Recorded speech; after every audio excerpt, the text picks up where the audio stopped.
The second part of this lesson is about bringing what we've already talked about into the unit circle, and also about finding radians in the unit circle. So the unit circle is a special circle that is always centered at the origin and always has a radius of 1, which is why it's called the unit circle, because the radius is just 1 unit long. I want you to look at this reference triangle in the unit circle. If I want to find the cosine of this angle in my triangle, cosine is adjacent over hypotenuse. So the cosine of that angle is just going to be x, which means that if I ever want to find the x coordinate on the unit circle, I can use cosine of the angle. Again, looking at that angle, if I want to find sine of that angle, that would be opposite over hypotenuse, so that would be y over 1, which means that sine of theta is y, and if I ever want to find the y coordinate, I can find sine of theta. The other thing I want you to think about is imagine that you're walking all the way around the unit circle. Because the radius is 1 and the circumference formula is 2 pi r, because the radius is 1, the circumference, the distance around the unit circle, is going to be 2 pi times 1, or 2 pi, which means that if I walk all the way around this unit circle, I've gone 2 pi units. If I only walk halfway around the unit circle, that would be pi units. That's also another way of describing walking 180 degrees or spinning at a 180-degree angle.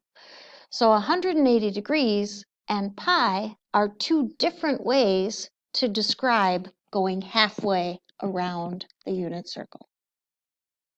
We're going to come back to that a little bit more in a bit.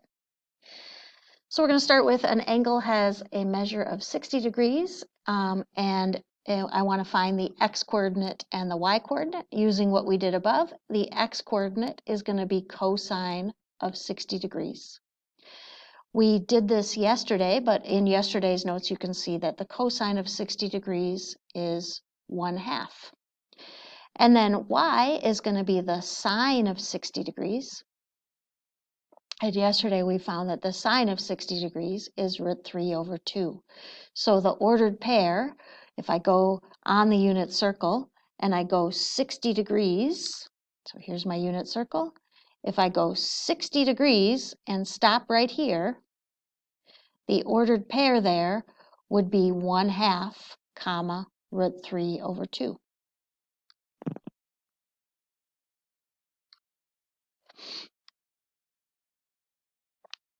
We're going to skip that one. So I talked a little bit about this, but 1 radian is how far you would walk on the unit circle if you walk a radius around the unit circle.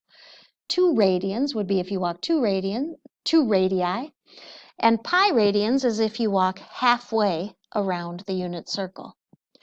If you go all the way around the unit circle, that would be 2 pi radians. So a radian is a new way of measuring an angle. It's the amount of angle that you cut off if you walk 1 radius along the unit circle. And pi radians is going to be just like 180 degrees because that's halfway around the unit circle. And 2 pi radians is going to be just like 360 degrees because that's all the way around the unit circle. Maybe think about if I go this far on the unit circle, that would be 90 degrees. It would also be halfway to pi. So it would also be 1/2 pi, would be the radian way of talking about that spot on the unit circle. Okay, so we're going to practice by sketching a graph with a measure, an angle that measures 4 pi over 3 radians. So I'm going to draw my unit circle, and I'm going to go ahead and sketch that this is 0. I'm starting here.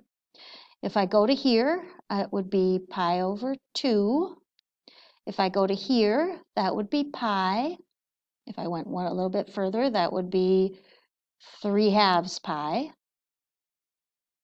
But I want to go 4 pi over 3 radians. So from here to here is a whole pi. If I cut that into 3 equal pieces, so I'm actually going to use a different color. Let's use green. So if I cut this into 3 equal pieces, then now imagine this is like a slice of pie, but pi is only the top half of the unit circle. So I have 1, 2, 3 even pieces, approximately even. This piece would be 1/3 of the way to pi. This piece would be 2/3 of the way to pi.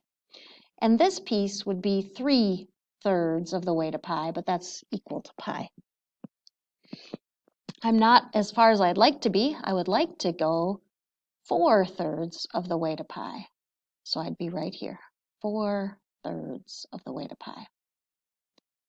And so this right here is the angle that we're talking about. We're talking about the angle from here. Oh, I should use a better color, or at least a different color. So this is the angle.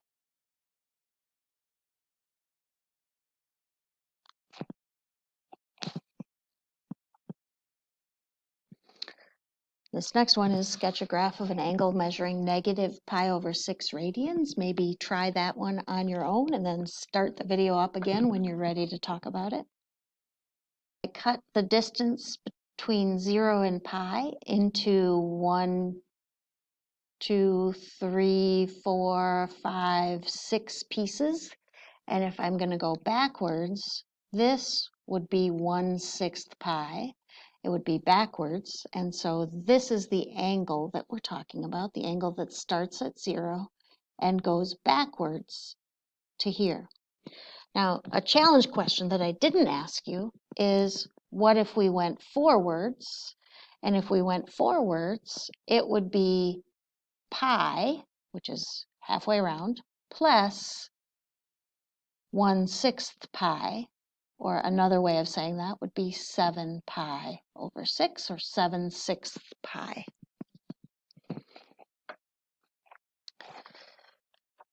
So one of the skills you should have is being able to go back and forth between radians and degrees.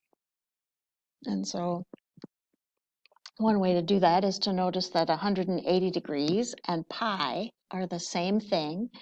So if I want to go from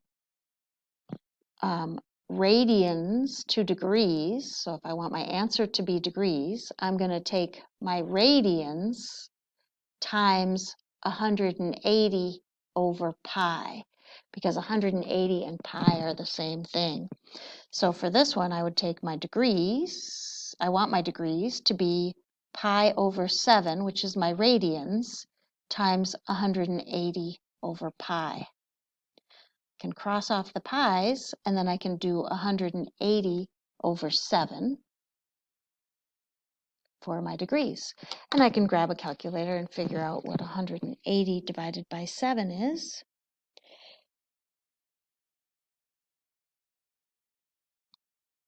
And I get 25.71.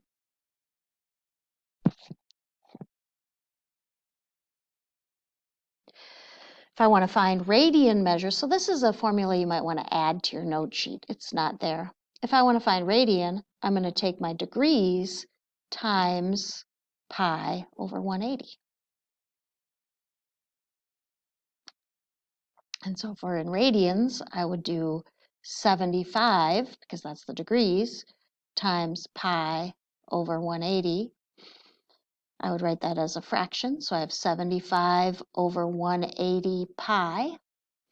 And I notice that I can divide both of those numbers by 15, and I get 5 over